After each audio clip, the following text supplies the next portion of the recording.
Korozonun gününde uğrular men maşenniklere dem alıp turgulaçı. 11 ay iştegile 1 ay dem alış kılgılaçı. Mınal жерге акча коем да менчи такси кылып жүрүпчү мынал жергечи. Ушул жерден уруп кетиптир бирөө. Кандай баягы жаман жолдо мынантип бас тийип калбасын деп баягы жамгырда дагычы. Мынантип атканда эле урган экен да көрсө.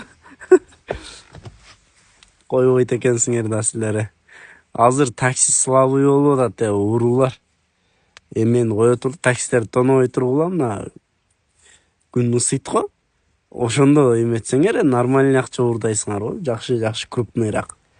Азыр майда чүйдө урдайсыңар бизденчи. Кийинки клиентке барып эле сдач берейин десем эле жок акча. Көп тыйым бар эле ошо менен 20 сомдук анан 350 сомдук эле калыптыр. Согуп кетиптир. Новопавловка Степная деген көчөдө бир бала таштадым эле. Бир болсо ошол да. Ошо. Дем алып тургулайм силер. Биз иштеп турайлы 1 ай. Анан силер чыгасыңар, а?